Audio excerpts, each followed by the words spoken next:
भक्त प्रहलाद को उनके पिता हिरण्यकश्यप ने राम नाम छुड़वाने के लिए अनेकों कष्ट दिए, परंतु अपना उद्देश्य नहीं बदला। भक्त प्रहलाद दृढ़ रहा तो परमात्मा ने पल पल क्षण क्षण रक्षा की। दोस्तों, आज हम भक्त प्रहलाद की कथा विस्तार से जानेंगे। जब प्रहलाद अपनी माँ कयाधु के पेट में था, तब उसके चाचा हिरण्याक्ष का भगवान विष्णु के 12 अवतार ने वध कर दिया था। इससे कुंठित होकर उसके पिता हिरण्यकश्यप भगवान ब्रह्मा की तपस्या करने चले गए। इसके बाद दैत्य नगरी में हिरण्यकश्यप को न पाकर देवताओं ने वहां पर आक्रमण कर दिया। उन्होंने दैत्य नगरी पर अधिकार जमा लिया तथा कयाधु प्रहलाद की मां को बंदी बना लिया। इंद्रदेव कयाधु को बंदी बनाकर अपने साथ ले जाने लगे कि नारद मुनि ने उन्हें रोक दिया।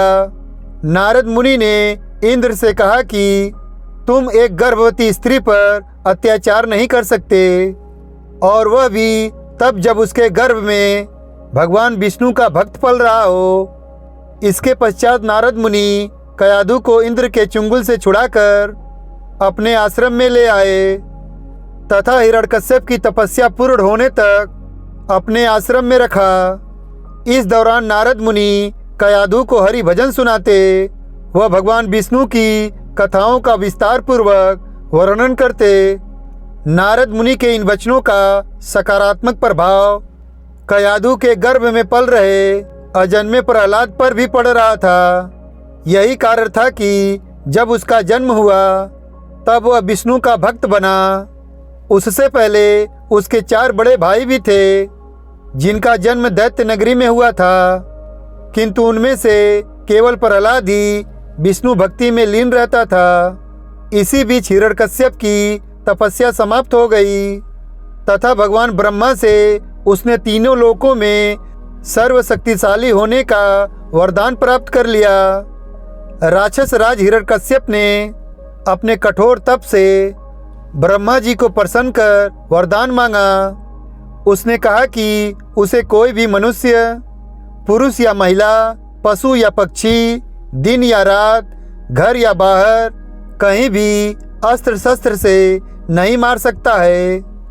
ब्रह्मा जी से वरदान पाकर वह स्वयं को भगवान समझने लगा। इसके बाद वह पुनः अपनी दैत्य नगरी वापस आ गया और वहां देवताओं का अधिकार हुए देखा। इसके बाद उसने अपने मिले वरदान से न केवल दैत्य नगरी को वापस पाया, अपितु तीनों लोकों पर अधिकार स्थापित कर लिया और इंद्रदेव को स्वर्ग के आसन से अपदस्थ कर दिया। अपने राज्य में उसने सभी प्रजा से स्वयं की पूजा करने का आदेश दे दिया। हिरण्यकश्यप की तपस्या हो जाने और पुनः अपनी नगरी लौटाने की सूचना मिलने के पश्चात कयाधु और भक्त प्रहलाद भी नारद मुनि से आशीर्वाद लेकर पुनः अपनी नगरी लौट गए। हिरण्यकश्यप भगवान से मिले वरदान के फलस्वरूप अति शक्तिशाली हो चुका था। इसी अहंकार से उसने विष्णु को भगवान मानने से मना कर दिया और स्वयं को भगवान की उपाधि दे दी। तीनों लोकों में जो कोई भी विष्णु की पूजा करता वह उसे मरवा डालता, किंतु जब उसने अपने स्वयं के पुत्र को ही विष्णु भक्ति में लीन देखा तो क्रोध की अग्नि में जलने लगा। उसने अपने 5 वर्ष के छोटे से पुत्र प्रहलाद को मारने की कई बार चेष्टा की, लेकिन हर प्रयास असफल सिद्ध हुआ। उसने प्रहलाद को पागल हाथियों के सामने फिकवा दिया ताकि वह उनके पैरों के नीचे कुचल के मारा जाए। सांपों से भरे कुएं में फिकवा दिया, ऊपर पर्वत की चोटी से नीचे खाई में फेंक दिया, बेड़ियां बांधकर समुद्र में फेंकवा दिया, अस्त्र शस्त्र से मरवाने की कोशिश की। इसके बाद हिरण्यकश्यप ने अपनी बहन होलिका को प्रहलाद को जलती आग में लेकर बैठने के लिए मनाया। होलिका को ब्रह्मा जी से वरदान प्राप्त था कि आग से वह सुरक्षित रहेगी, आग उसका बाल भी बांका नहीं कर सकती। कहा जाता है कि होलिका के पास एक चादर थी जिसे ओढ़ लेने से वह जलती नहीं थी। फागुन पूर्णिमा की रात होलिका भक्त प्रहलाद को अपनी गोद में लेकर चिता में बैठ गई। होलिका ने वह चादर ओढ़ लिया ताकि आग लगाई जाए तो वह बच जाए और प्रहलाद जलकर मर जाए। चिता में आग लगाई गई, तब भगवान विष्णु की कृपा से उस चादर से प्रहलाद सुरक्षित हो गए और होलिका जलकर मर गई। लेकिन हर बार प्रहलाद के प्राणों की रक्षा करने स्वयं भगवान विष्णु आ जाते। हिरण्यकश्यप के दूतों ने उसे जब यह समाचार सुनाया तो वह अत्यंत क्षुब्ध हुआ और उसने प्रहलाद को अपनी सभा में बुलाया। हिरण्यकश्यप ने प्रहलाद से कहा, रे दुष्ट, जिसके बल पर तू ऐसी बहकी बहकी बातें करता है, तेरा वह ईश्वर कहाँ है? वह यदि सर्वस्त्र है तो मुझे इस खंभे में क्यों नहीं दिखाई देता? तब प्रहलाद ने कहा, मुझे तो वे प्रभु खंभे में भी दिखाई दे रहे हैं। यह सुनकर हिरण्यकश्यप क्रोध के मारे स्वयं को संभाल नहीं सका और हाथ में गदा लेकर सिंहासन से कूद पड़ा और बड़े जोर से उस खंभे में एक गदा मारा।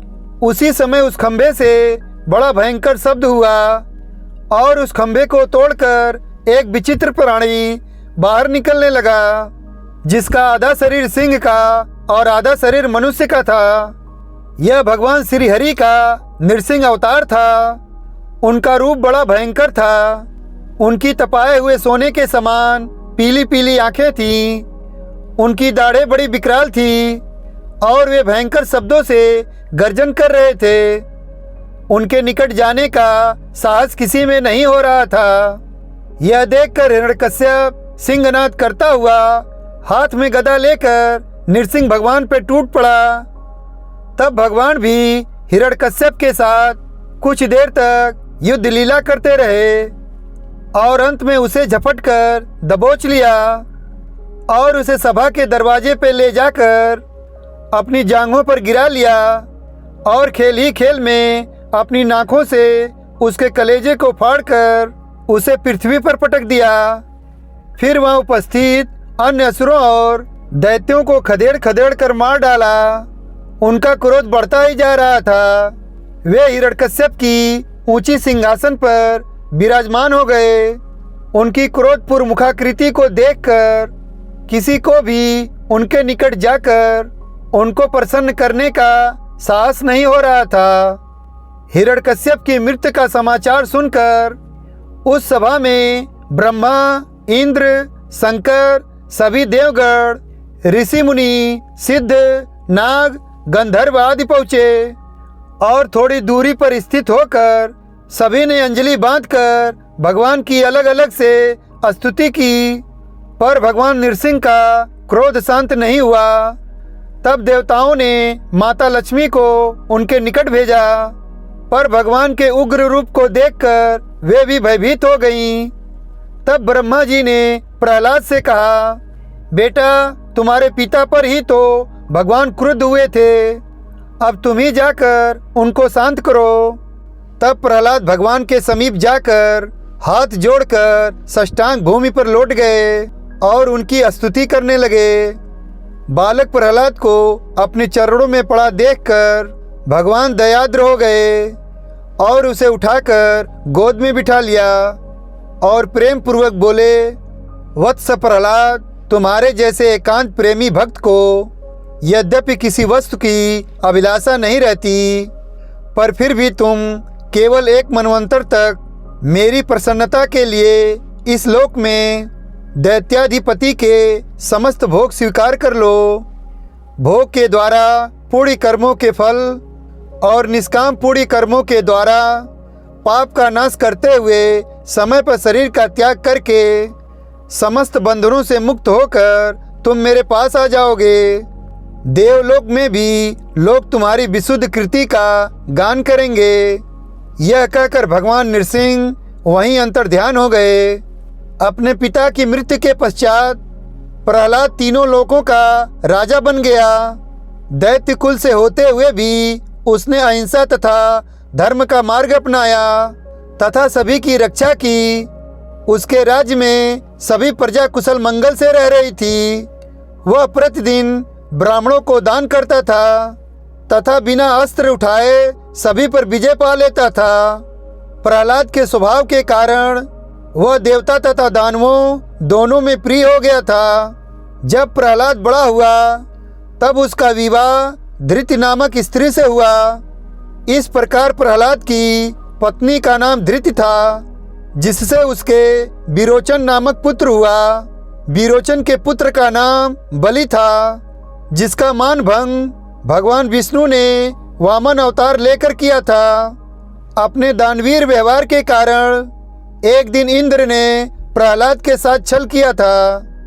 उसने प्रातःकाल के समय ब्राह्मण वेश में प्रहलाद से उसका राज्य मांग लिया था। इस कारण प्रहलाद के हाथों से संपूर्ण राज्य चला गया। इससे क्रुद्ध होकर दैत्यों ने देवताओं पर आक्रमण कर दिया। बाद में प्रहलाद के पास पुनः अपना राज्य आ गया तथा उसने अपने पुत्र विरोचन को राज्य का भार सौंप दिया और स्वयं मोक्ष प्राप्त करने चले गए। इस प्रकार प्रहलाद ने अपना संपूर्ण जीवन भगवान विष्णु की भक्ति, सदाचार, धर्म की स्थापना करने में बिताया। प्रहलाद के इसी व्यवहार के कारण ही वह दैत्य कुल में जन्म लेने के पश्चात भी भगवान विष्णु का सबसे प्रिय भक्त बन गया था। तो दोस्तों, ये थी कथा विष्णु भक्त प्रहलाद की। दोस्तों, अगर वीडियो अच्छी लगी हो तो लाइक कीजिएगा, शेयर कीजिएगा और अभी तक चैनल को सब्सक्राइब नहीं किया है तो चैनल को सब्सक्राइब कीजिएगा। और वीडियो देखने के लिए धन्यवाद।